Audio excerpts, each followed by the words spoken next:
guys, welcome back to the new video. Welcome back to my YouTube channel. This is your Shivam Kuril and you're watching my YouTube channel, The Bluefin Rider.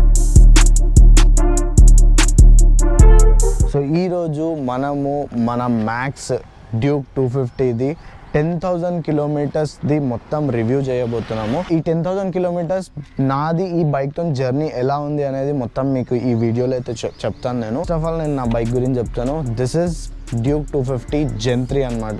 2024 model. మీరైతే ఇక్కడ చూడొచ్చు 2024 మోడల్లో రెండు bikes వచ్చినాయి. ఒకటేమో LED DRLsది and ఒకటి TFT display. ఈ రెండు చేంజెస్తోని 2024 ఎండింగ్లో వచ్చింది. బట్ మనది ఆ బైక్ కాదు, మనది నార్మల్ డిస్ప్లే. ఇక్కడ చూడండి బ్లాక్ అండ్ వైట్ డిస్ప్లే ఉంది అండ్ ముంగడ DRLs కూడా లేవు.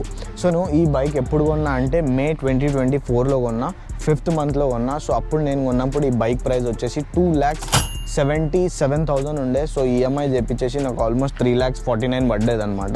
సో ఇప్పుడు రీసెంట్లీ డిసెంబర్ దాకా న్యూ మోడల్ మీద 10,000 రూపీస్ డిస్కౌంట్ ఉండే.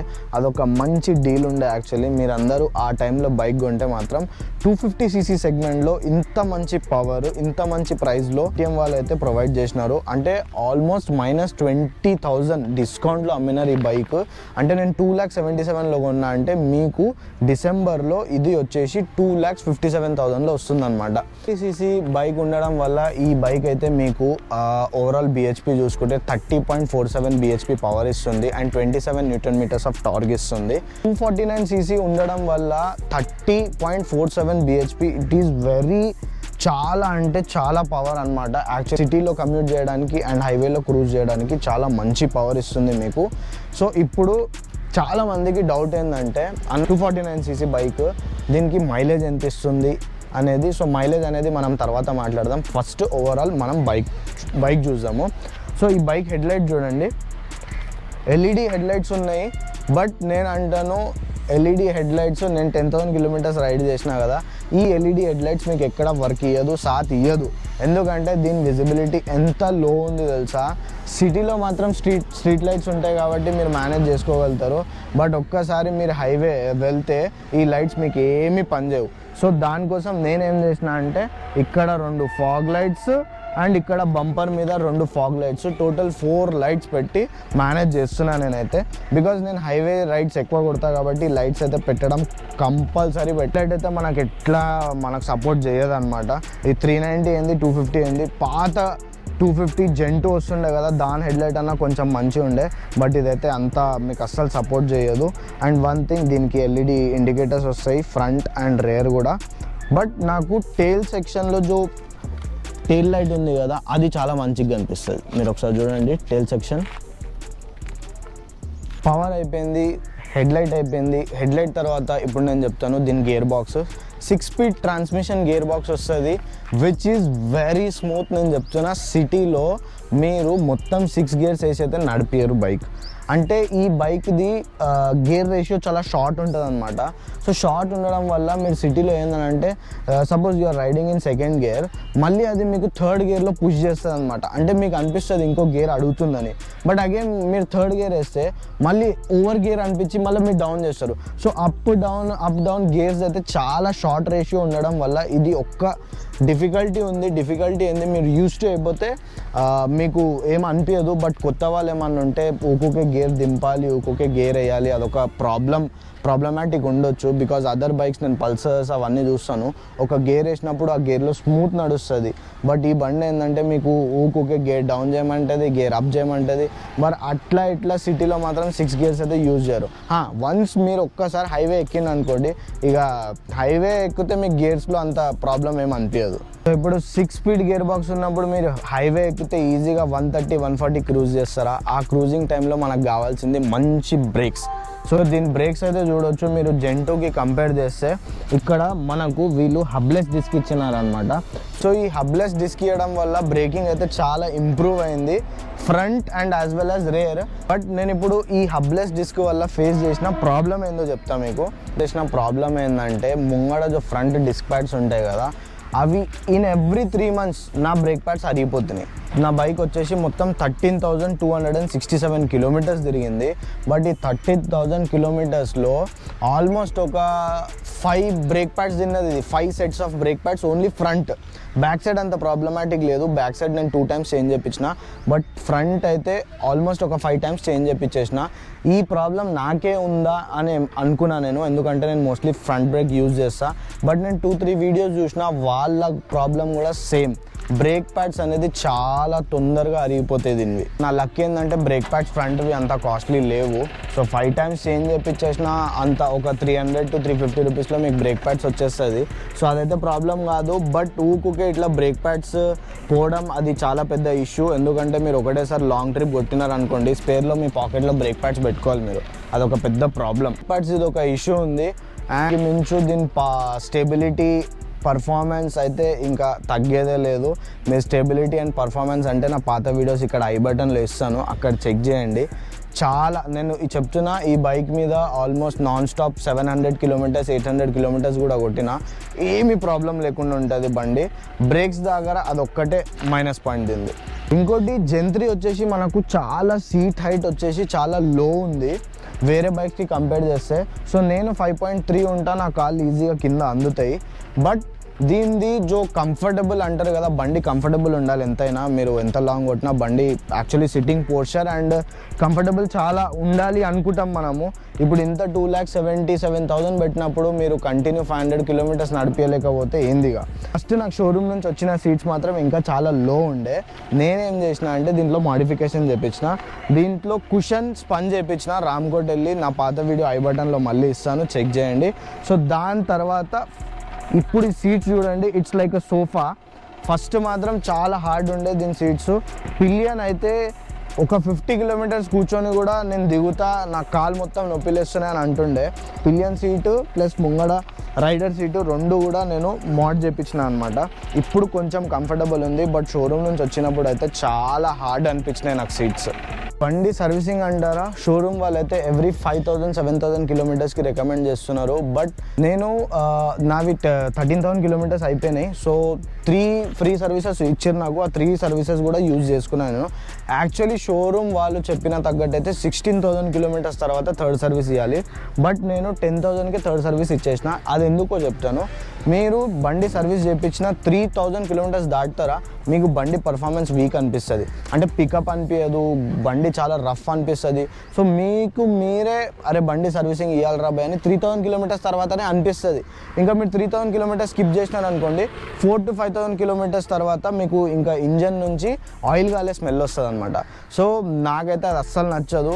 సో నేను 5,000 kilometers లోపే పోయి సర్వీసింగ్ చేయించుకుంటాను అనమాట.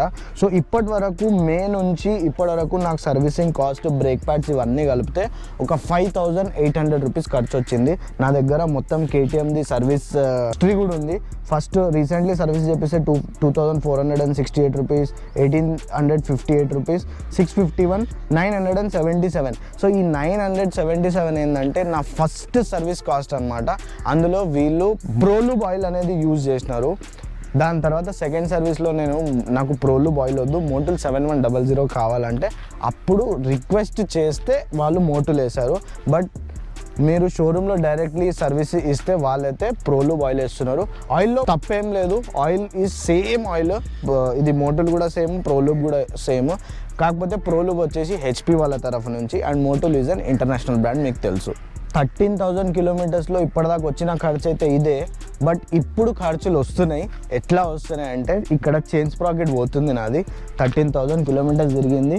నేను ఇంకా చైన్ ఏంటంటే రెగ్యులర్లీ ఒక 500 kilometers తర్వాత క్లీన్ చేస్తూనే ఉంటా, మెయింటైన్ చేస్తూనే ఉంటా. అప్పుడు నాకు 13,000, ఇంకో 2,000 kilometers తిరిగిందంటే చైన్ స్ప్రాకెట్ చేయికి వస్తుంది. చైన్ స్ప్రాకెట్ ప్రైస్ వచ్చేసి 3,700 ఉంది. సో ఆ లేబర్ కాస్ట్ అవంతా కలిపి మీకు ఈజీగా 4,000 అవుతుంది అనమాట. So no problem. 15,000 kilometersకి చైన్ స్ప్రాకెట్ వస్తుందంటే ప్రాబ్లమాటిక్ కాదు. యాక్చువల్లీ ఏ బండి అయినా వస్తుంది, ఇక మీ నడుపుడు మీద ఉంటుంది. కొందరు చైన్ స్ప్రాకెట్ 20,000-40,000 దాకా కూడా గుంజుతారు. బట్ నా చేతిలో అయితే ఇది 15,000 నడుస్తుంది అనమాట. ఇంకోటి నాకు ఖర్చు వస్తుంది టైర్స్. 13,000 kilometers నడిచినాక ఇంకా ఈ టైర్ అయితే 70% మొత్తం అరిగి తెగిపోయింది, ఇంకా 30% ఉంది. ఒక 4000 to 6000 కిలోమీటర్స్ ఇంకా టైర్ నడుస్తుంది. దీని తర్వాత ఈ రేడియల్ టైర్స్ అనమాట, స్టీల్ బ్రేస్వి. సో టైర్స్ అయితే చేంజ్ చేయాలి ఎట్లయినా. సో ఈ ఖర్చులు ఇప్పుడు వస్తున్నాయి నాకు. ఒకటి టైర్, ఒకటి చేంజ్ స్ప్రాకెట్. మీరు టైర్ సేమ్ వేపిస్తే ఒక 6000 7500కి 2 టైర్స్ వచ్చేస్తాయి. అండ్ చేంజ్ స్ప్రాకెట్ ఒక 4000 to 5000 రూపీస్ అవుతుంది. ఈ ఖర్చులు మీకు థర్డ్ సర్వీస్ తర్వాత కంపల్సరీ వస్తాయి. మాట్లాడదాం మనము మైలేజ్ కోసం. The main important role in a bike is every rider first mileage చూస్తాడు. నేను బండి ఉన్నప్పుడల్లా 2 వీడియోస్ చేసిన మైలేజ్ టెస్ట్లు. ఒకటి ఫస్ట్ సర్వీస్ తర్వాత చేసిన, ఒకటేమో సెకండ్ సర్వీస్ తర్వాత చేసిన. ఫస్ట్ సర్వీస్ తర్వాత మైలేజ్ టెస్ట్ చేస్తే నాకు 43 kmpl వచ్చింది. ఇక్కడ వీడియో వస్తుంది, చెక్ చేయండి, మీరు నమ్మరు, కానీ 43 kmpl వచ్చింది. సెకండ్ సర్వీస్ తర్వాత 39 వచ్చింది. ఇంటి చేసి 1 లీటర్ పెట్రోల్ వేసి చెక్ చేసిన అనమాట. సో ఇది కరెక్ట్ వేనా కాదా మైలేజ్ టెస్ట్ చేసేది నాకైతే తెలియదు. బికాజ్ 43 39 మైలేజ్ వస్తున్నప్పుడు ఒక హ్యాపీ ఉండాలి, బట్ లాంగ్ వెళ్ళినప్పుడు రియల్ టైం మైలేజ్ అయితే ఇంత లేదు. నేను చెప్తున్నా మీకు, రియల్ టైం ఇది 30 to 30 ఇవ్వడం గ్రేట్. రియల్ టైంలో చెప్తున్నా 30 to 30 కంటే ఎక్కువ మైలేజ్ రాదు మీకు, అదేందో ఏమో. సో మైలేజ్ టెస్ట్ చేసేది ఇంకో ఏదైనా వే ఉంటే నా కమెంట్ సెక్షన్లో చెప్పండి. సో అలా కూడా మనం టెస్ట్ చేద్దాం అనమాట. వాషింగ్ చేయించినప్పుడు నేను ఒక ఇష్యూ అబ్జర్వ్ చేసిన, అదేంటంటే ఈ డిస్ప్లే ఉంది కదా, ఈ డిస్ప్లేలో ఆన్ చేసినప్పుడు మొత్తం బ్లాంక్ అయిపోతుంది. ఇప్పుడైతే మంచి నడుస్తుంది, బట్ ఇదంతా మొత్తం బ్లాంక్ అయిపోతుంది. మీకు లెటర్స్, నంబర్స్ కానీ ఇంకేమీ కనిపించవు. అదొక ఇష్యూ. మళ్ళీ 2 to 3 టైమ్స్ అది వాటర్ పోవడం వల్లనో దేనికోసమో నాకు తెలీదు, మరి 2-3 టైమ్స్ ఇట్లా ఆన్ ఆఫ్ చేస్తే మళ్ళీ డిస్ప్లే వస్తుంది అనమాట. ఇంకోటి చాలా తొందరగా పోయింది ఏంటంటే, ఈ నంబర్ ప్లేట్ పైన లైట్ ఉంటుంది కదా వైట్ కలర్ది, ఈ లైట్ ఎగిరిపోయింది మనది. అంటే ఇదైతే ఫస్ట్ సర్వీస్ తర్వాతనే ఎగిరిపోయింది. అది వారంటీలో కవర్ కాదంట. ఫస్ట్ నుంచే డిఫెక్టివ్ వస్తే అది వారంటీలో కవర్ అవుతుంది. సో నేను అంత ఇంపార్టెంట్ అనుకోలేదు, దాన్ని రీప్లేస్ చేయలేదు. బట్ రీప్లేస్ చేయించుకుంటే ఒక 400 to 500 రూపీస్ ఖర్చు వస్తుంది అంతే. ఈ రైల్వే అనౌన్స్మెంట్ వల్ల కొంచెం ప్రాబ్లం అవుతుంది, మీకు డిస్టర్బెన్స్ కావద్దని అది ఆగినప్పుడల్లా నేను షార్ట్స్ తీస్తున్నా. సస్పెన్షన్స్ అంటారా, ముంగడ మీకైతే తెలుసు KTM వాళ్ళు వచ్చేసి WP apex upside down suspensions use చేస్తారనమాట. ఇప్పటి నుంచి కాదు, ఎప్పటి నుంచో. ట్రైన్ అనౌన్స్మెంట్లు చాలా డిస్టర్బ్ చేస్తున్నాయని మనం వేరే లొకేషన్కి వచ్చినాము. హైదరాబాద్లో లొకేషన్ తోలాలంటే ఇది ఒక పెద్ద పరేషాని, అది కూడా సండే. ఎక్కడ ఉన్నామంటే సస్పెన్షన్స్ దగ్గర కదా. సో KTM వాళ్ళు వచ్చేసి WPవి apex upside down suspensions use చేస్తారు. సో ఇప్పటివరకు 13,000 కిలోమీటర్స్ వరకు అయితే దీని మెయిన్ ప్రాబ్లమ్ సస్పెన్షన్స్లో ఏమొస్తుందంటే ఆయిల్ సీల్ బ్రేక్ అవ్వడం అవుతుంది. సో ఇప్పటివరకు అయితే నాకు ఈ బైక్ది ఆయిల్ సీల్ బ్రేక్ అవ్వడం లాంటి ఏం కాలేదు. సస్పెన్షన్స్ దాకా అయితే ఏం ఖర్చులు లేవు. అది ఫ్రంట్ అయినా మళ్ళీ సైడ్ కూడా WP ఎపెక్స్ అడ్జస్టబుల్ సస్పెన్షన్ అనమాట. మీకైతే తెలుసు అనుకుంటా, ఇది 10 స్టెప్ అడ్జస్టబుల్ సస్పెన్షన్ అనమాట. మీరు మీ హైట్ ప్రకారంగా ఇక్కడ నుంచి అడ్జస్ట్ చేసుకోవచ్చు. షోరూమ్ వెళ్ళండి, వాళ్ళు అడ్జస్ట్ చేసి ఇస్తారు. But I don't recommend actually. మీరు సస్పెన్షన్ అడ్జస్ట్ చేస్తే ఏమవుతుందంటే జో స్మూత్నెస్, జో సాఫ్ట్నెస్ ఉంటుంది కదా, అది ఖతం అయిపోతుంది. బండి హార్డ్ అనిపిస్తుంది. అంటే ఇలా బంపీ రోడ్స్లో మీ బండి ఈజీగా వర్క్ అవ్వదు. అది మీరు అడ్జస్ట్ చేస్తే అదొక ప్రాబ్లమాటిక్ ఉండొచ్చు. 390కి అయితే ఫ్రంట్ సస్పెన్షన్ కూడా అడ్జస్ట్ చేసుకోవచ్చు. బట్ డ్యూక్ 250కి అట్లా అడ్జస్ట్మెంట్స్ ఏం లేవు. అండ్ సస్పెన్షన్ దగ్గర వస్తే ఇప్పటివరకు ఏం ఖర్చులు అయితే రాలేవు. బండి కొనాలని జో అడ్వర్టైజ్మెంట్ చేస్తారు కదా, ఆ అడ్వర్టైజ్మెంట్లో నేను కూడా టెంప్ట్ అయింది. దేనికోసం అంటే దీని నావిగేషన్ వచ్చేసి డిస్ప్లేలో చూపిస్తుందని, టర్న్ బై టర్న్ నావిగేషన్ ఇక్కడ చూపిస్తుంది అని అన్నారు. ఇప్పటి వరకు నేను యూజ్ చేయలేదు, అది అసలు సెట్ చేయడానికి కూడా రాదు. ఆ యాప్లో వెళ్తే ఎన్నో డబ్బులు కడితే అది చూపిస్తుంది అంటారు. సెకండ్ సర్వీస్ తర్వాత అన్లాక్ అవుతుంది, అది ఇది అదంతా ఫేక్ గైస్. నేను చెప్తున్నా, అది నడిచినా వేస్ట్. ఇప్పటివరకు అయితే నాకు అది నడవలేదు కూడా. సో మనం అనుకుంటున్నాము టర్న్ బై టర్న్ నావిగేషన్ ఉంటుంది, అది ఇది ఉంటుందేమో, కానీ అది ఎట్లా ఆన్ చేయాలి, దానికంటే బెస్ట్ సపోర్ట్ కాక మీరు ఫోన్ పెట్టుకొని నావిగేట్ చేయొచ్చు. కానీ బండి మీద రావడం అంటే కొంచెం కష్టం. అది ఫీచర్స్ ఎక్కువ లేవు. ఎలక్ట్రానిక్స్, ABS ఉంది, డ్యూయల్ ఛానల్ ABS ఉంది. ABS దగ్గర కూడా ABS అయితే చాలా మంచి పర్ఫెక్ట్ నడుస్తుంది. ఇది స్విచబుల్ ABS అనమాట. ఎంకల్ది మీరు ఆన్ ఆఫ్ రెండు చేసుకోవచ్చు. సో నా ABS అయితే ఎప్పుడు ఆనే ఉంటుంది సిటీలో కాబట్టి.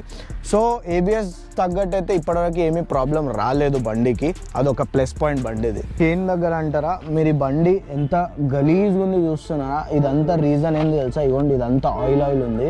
నేను ఇక్కడ చైన్లో ల్యూబ్ వేస్తానా, చైన్ చైన్లో ల్యూబ్ వేసినాక ఈ రిమ్ యాక్చువల్లీ ఆరెంజ్ ఉండాలి, మొత్తం బ్లాక్ అయిపోయింది. ఈ చైన్ ఆయిల్ వచ్చేసి ఏమవుతుందంటే ఈ డిస్క్ ప్లేట్ మీద చిల్లుతుంది. ఆ డిస్క్ ప్లేట్ మీద ఆయిల్ చిల్లినప్పుడు మీకు బ్రేక్ అయితే అస్సలు రాదు. ఒక 5 కిలోమీటర్స్ నడిపించేదాకా బ్రేక్ రాదు. సో ఒక డేంజర్ అండ్ రిస్కీ. సో మీరు ఎప్పుడైతే చైన్ ల్యూబ్ చేస్తున్నారో మీరు ప్యాడాక్ స్టాండ్ పెట్టి కొంచెం బండిని రన్ చేసి ఆయిల్ ఎక్కడెక్కడైతే పడ్డదో ఫస్ట్ క్లీన్ చేసుకోండి. Ready to go. ఇక మీరు రోడ్ మీద ఉన్నారు, చైన్ స్ప్రే కొట్టినారు, ఇక వెళ్ళిపోదామంటే బ్రేక్ రాదు. ఒక 5 to 10 minutes దాకా అయితే బ్రేక్ రాదు.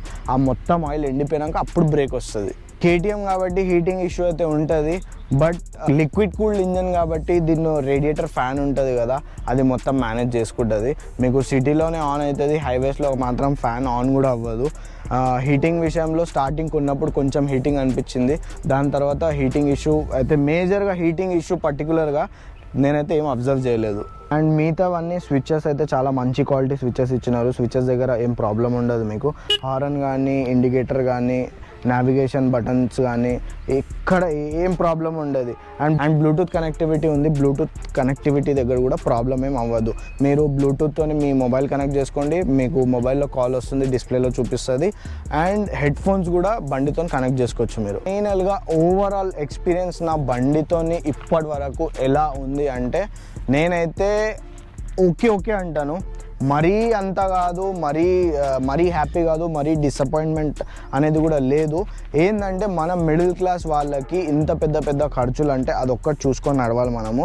నేను చెప్పినా కదా స్టార్టింగ్లో చైన్ కిట్, టైరు ఇవన్నీ ప్రతికి వస్తాయి.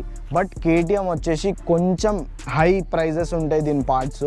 సో అది మేనేజ్ చేసుకోవాలి. ఇక మనం ఒకటేసారి 10,000 14,000 పెట్టాలంటే ఇంట్లో కూడా ఆలోచిస్తారు, మనమైతే ఇంకా ఆలోచిస్తాము. సో అదొక్కటి అనమాట. మెయింటెనెన్స్ దగ్గరకు వచ్చిందంటే బండి ఇంకా మీకు వదలదు. పైసల మీద పైసలు పెట్టాల్సిందే మీరు. 2025లో కొనొచ్చా అంటే ఎస్, మీరు 2025లో బండి కొనొచ్చు. బట్ ఎవరు కొనొచ్చు అంటే ఎవరికైతే ట్రావెల్ది చాలా షోక్ ఉంది అండ్ మీరు ఏమంటారు సిటీలో కొంచెం కమ్యూట్ చేస్తారంటే వాళ్ళు మాత్రం కొనండి. బట్ ఎవరైతే పర్టికులర్గా నేను ఇంటి నుంచి జాబ్ నుంచి ఇంటికి పోతా అంటే నేనైతే ఈ బండి మీకు అస్సలు రికమెండ్ చేయను. సిటీలో మీరు అలసిపోతారు ఈ బండితోని. సిటీలో ఇవాళ రేపు మన హైదరాబాద్లో ఎంత ట్రాఫిక్ ఉంది మీకు తెలుసు. సో మీరు ఆ గేర్ రేషియో షార్ట్ ఉండడం వల్ల ఊకి గేర్ దింపాలి, వేయాలి, అక్కడ ఒక పరేషాన్ అయిపోతారు. సో సిటీ కోసము మీరు ఇంటి నుంచి జాబ్ నుంచి ఇంటి అయితే అస్సలు రికమెండ్ చేయను నేను. ఒక చిన్న బండి కొనుక్కోండి పక్కన, దాని తర్వాత ఇది యూజ్ చేయండి. ఎందుకంటే నేను ఆలోచిస్తున్నా ఆఫీస్ కోసం నేను ఒక చిన్న బండి కొందాం అనుకుంటున్నా. ఈ ఖర్చులు ఉన్నాయి, నేను బేర్ చేయగలుగుతాను అంటే మీరు బండి అయితే కొనుక్కోండి. 250cc ఇంత ఖర్చులు ఇస్తుంది, ఇంకా 390cc ఇంకా మీరు ఆలోచించండి. నాలాంటి మిడిల్ క్లాస్కి అయితే అస్సలు నేను బేర్ చేయలేను ఇంత. స్టార్టింగ్లో అనుకున్నా, బట్ ఇప్పుడు మెల్లమెల్ల ఖర్చులు వస్తున్నాయి. పెట్రోల్ ఎక్స్పెన్సెసే మీకు చెప్తున్నా, 5 లీటర్స్ పెట్రోల్ పోస్తే 160-170 కిలోమీటర్స్ నడవడం గ్రేట్ అసలు. సిటీలో రఫ్ నడిపిస్తే 28 ఇస్తుంది, రఫ్గా నడిపిస్తే. గైస్ ఇదే నా 13,000 కిలోమీటర్స్ జర్నీ విత్ డ్యూక్ 250. మీకు నా వీడియో నచ్చితే లైక్, షేర్ అండ్ సబ్స్క్రైబ్ చేయండి. అండ్ ఎవరైతే ఈ బండి 2025లో ప్లాన్ చేస్తున్నారో వాళ్ళకి ఈ వీడియో షేర్ చేయండి. ఇంకా ఏమైనా పాయింట్స్ నేను మిస్ అయితే, మీకు ఏమైనా బండి గురించి డౌట్స్ ఉంటే నాకు కమెంట్ సెక్షన్లో చెప్పండి. నేను ఈ బండికి ఇప్పుడైతే యూస్ టు అయిపోయినా, సో మీ అన్ని డౌట్స్ మాత్రం నేను క్లియర్ చేసి ఇస్తాను మీకు. చలో బాయ్.